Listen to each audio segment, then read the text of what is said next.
Hello, Lynette here. I just want to talk for a minute about the president's speech yesterday. I was a little bit sad at first. No, I was actually a lot sad at first. I felt not betrayed, but just sad and disappointed. Kind of like you've been told you're going to get a birthday party with all your friends, and then your mom comes to you and says, "Nah, it's too expensive." It's kind of how I felt. But after thinking about it for all day and reading things all over the place on the intranet, I realized that this is okay. And lots of other people say this is okay too. So you have to just put your big boy pants on and realize that we can't always have everything the way we want it. We want all these people in jail yesterday. We want all these things to be put out there because we know the truth.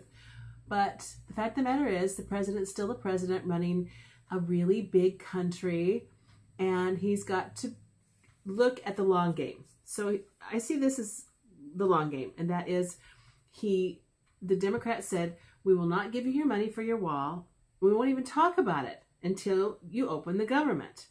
Now, he sat pat for a long time, and that was great, except it did begin to look like the person who was being stubborn was him, because the Democrats had offered something. They'd said, we will talk about this if you open up the government. And he just said no. Now, personally, I think that was the right thing to do. I think that he should have just said no, because that was a specious argument they were making. Nancy had already said that we will not give you any money even if you open up the government. So it was kind of like they offered something that was of no value. But I think in the big picture, Donald said, great, I'm going to call your hand. What do you got? And that is, he said, fine, I'll open the government for 21 days, 3 weeks. That's enough for you to get all your ducks in a row, all your people lined up, and tell them what they're supposed to think and say. And if you don't do it, then I will have to take this into my own hands and declare it a national emergency. So now it is totally in the Democrats' court.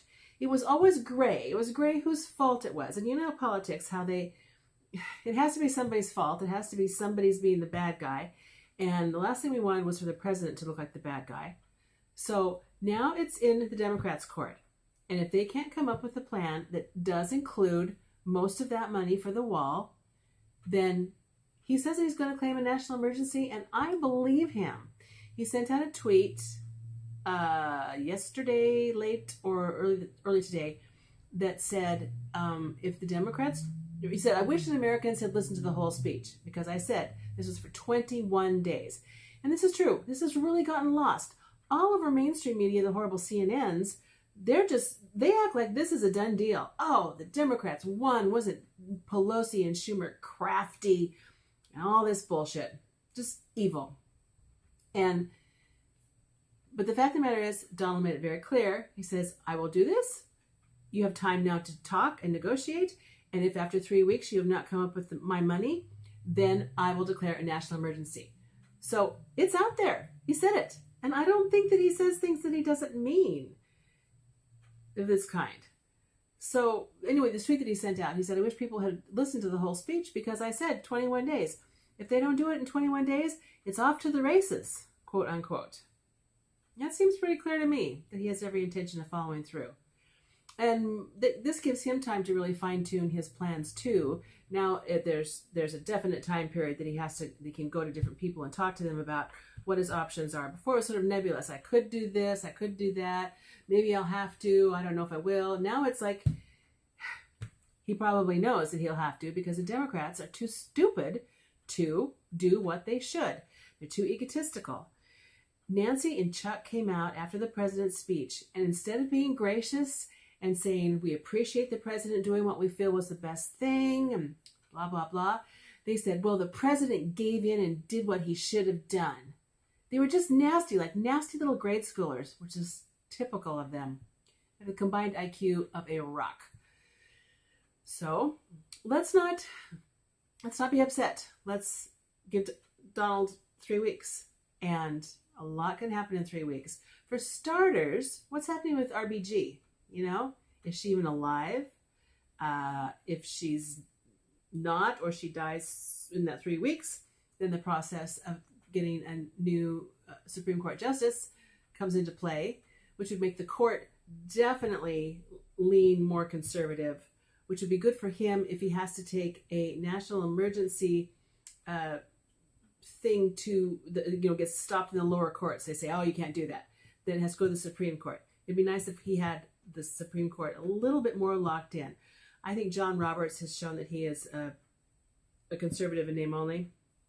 There's something going on with that guy. He's been bought off or bribed or blackmailed or something. He's not trustworthy.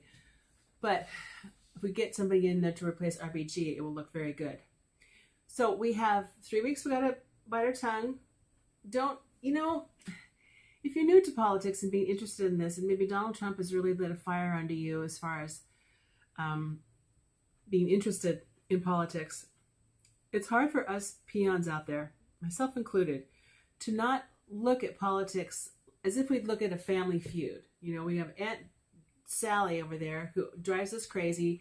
She never does what she says she's going to do. She always shows up late. She always brings the wrong food to the potluck. And we're constantly having to negotiate with her and that creepy husband of hers and her 2 lousy kids. Okay? And it's really hard if you're not a politician to not look at politics from that lens. But let's face it, these are way bigger pictures. So let's, take it down 1,000 and realize that there's this. Trust him. I think he knows what he's doing. I think he's got this absolutely under control.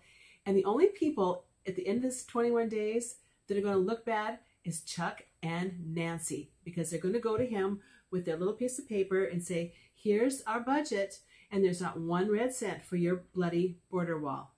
And he'll go, great, thank you. See you in court.